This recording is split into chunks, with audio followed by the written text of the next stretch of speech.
Então, e quanto a algumas das ideias que os teólogos criaram para tentar reconciliar as crenças de tempo longo? Vamos falar sobre a criação progressiva, por exemplo. Sim, é uma ideia popular.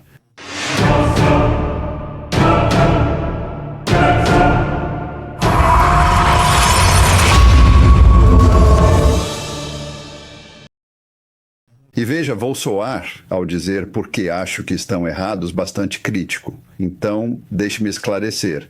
Não estou tentando atacar a pessoa, estou tentando atacar, você sabe, crenças errôneas. E a Bíblia nos diz para destruir argumentos que se levantam contra o conhecimento de Deus. Então, a criação progressiva é uma visão que tenta adicionar tempo longo e milhões de anos à Bíblia. É promovida por um ministério chamado Reasons to Believe. E o líder deles é um cara chamado Dr. Hugh Ross. Ele claramente aceita a ideia do Big Bang, que houve um Big Bang há 13 bilhões e 700 milhões de anos, 13 bilhões de anos atrás. Deixe-me apenas mencionar isso. Então, quando eu estava na escola, durante meu tempo na escola, vi o Big Bang meio que ir de 10 bilhões de anos para 15 bilhões de anos, para 20 bilhões de anos. E agora estamos de volta a 13 bilhões e 700 milhões de anos. Então, qual deles estava certo? Se você está tentando atrelar sua Bíblia à ciência do dia, sua interpretação de, você sabe, a idade do universo sempre vai mudar. Você vai mudar a sua visão das escrituras. Mas outro ponto com o Dr. Ross, ele aceita, por exemplo, os neandertais, certo? Ele afirmou por muitos anos que estes não seriam humanos. E então, quando o sequenciamento do DNA neandertal foi divulgado e mostrou que até mesmo seres humanos, você e eu, na verdade temos DNA neandertal em nós, neandertais, acreditamos, eram claramente humanos. Então ele surgiu com a ideia de que eles eram uma espécie de hominídeos sem alma, não exatamente macacos, não totalmente humanos, mas algum tipo de hominídeo sem alma que antecederam Adão e Eva. Agora, quando olhamos para os túmulos neandertais, por que digo que são humanos? Bem, digo que seu DNA é muito semelhante. E também eles enterravam seus mortos, tinham uso controlado do fogo, construíram instrumentos musicais, usavam cosméticos, etc. Então, acredito que estamos apenas olhando para um grupo particular de humanos. Quando olhamos para a Terra hoje, podemos encontrar grupos distintos de humanos com diferentes características biológicas. Isso se enquadra na variação humana normal. Então, estamos encontrando fósseis de neandertais. Sempre acreditamos, como criacionistas, que eles seriam humanos, e a genética realmente mostrou isso. Mas isso foi um obstáculo para as previsões de Hugh Ross sobre quem eles eram. Então, ele realmente afirmou, e isso é bastante perturbador, ele afirmou que os seres humanos acabaram se acasalando com esses hominídeos sem alma, certo? E é assim que acabamos com o DNA neandertal em seres humanos hoje. Mas muitas pessoas dizem, ok, isso faz sentido. Mas espere, isso não é a narrativa bíblica.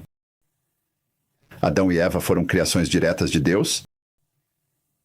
E a Bíblia diz que somos feitos à imagem de Deus. Estamos realmente descendendo de algum tipo de criatura sem alma ou algum tipo de criatura animal sobre a Terra? O que isso faz com a ideia de que os humanos são feitos à imagem de Deus? E também é um erro biológico básico muito sério, porque qualquer estudante do ensino médio saberia que humanos só podem cruzar com humanos. Cães só podem cruzar com cães. Quero dizer, as pessoas podem ir ao Creation.com. Na Creation Magazine, alguns anos atrás, apresentamos um artigo sobre a União Soviética comunista na época, tentando realmente cruzar humanos com macacos e gorilas para tentar criar isso, como eu poderia dizer. Eu poderia usar a palavra sem alma, mas um super guerreiro, você sabe, um grupo de seres que talvez não tivesse consciência e você poderia simplesmente enviá-los para a guerra. E funcionou? Claro que não. Foi mal sucedido porque apenas humanos podem cruzar com humanos. Então você sabe, parece crítico com Ross fazer isso, mas novamente mostra como você sempre terá essa posição teológica em constante mudança, se não tomar a Bíblia como uma visão direta, você sabe, da história da Terra. Então, o que Ross faz com a ideia de que Adão e Eva viveram apenas alguns milhares de anos atrás, como a Bíblia indica? Sim, bem, essa é uma que mudou bastante. Novamente, nos meus anos no movimento criacionista, nos disseram que os primeiros humanos, de acordo com os evolucionistas Homo sapiens, surgiram pela primeira vez há cerca de 100 mil anos. Então, o Dr. Ross e sua apologética disseram que a Bíblia indicaria apenas alguns milhares de anos. Ele diria que havia genealogias faltantes, patriarcas faltantes nas cronogenealogias em Gênesis 5 e 11, por exemplo. E então, quando os evolucionistas empurraram os Homo sapiens para 180 mil anos, lembro-me de estar sentado em um grupo, meus colegas criacionistas no escritório, e nós, a primeira coisa que dissemos, bem, o que o Dr. Ross vai fazer? Ele apenas disse, bem, devem haver mais gerações faltantes. Agora, hoje, bem hoje, eles estão tentando empurrar os Homo sapiens para 300 mil anos.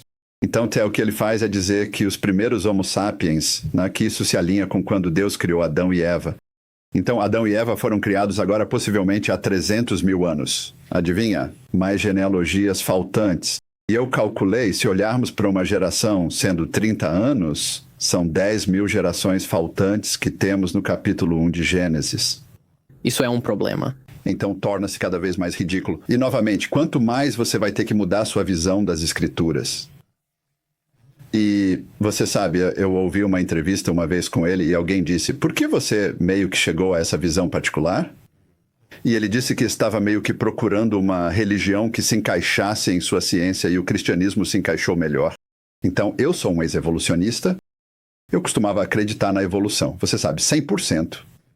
E me tornei cristão e imediatamente vi essa incompatibilidade profunda. E então não foi a ciência que me levou a me tornar cristão, foi o chamado de Deus que me levou a me tornar cristão. E então eu tive que meio que reconciliar minha ciência com isso. Então a visão dele é diferente.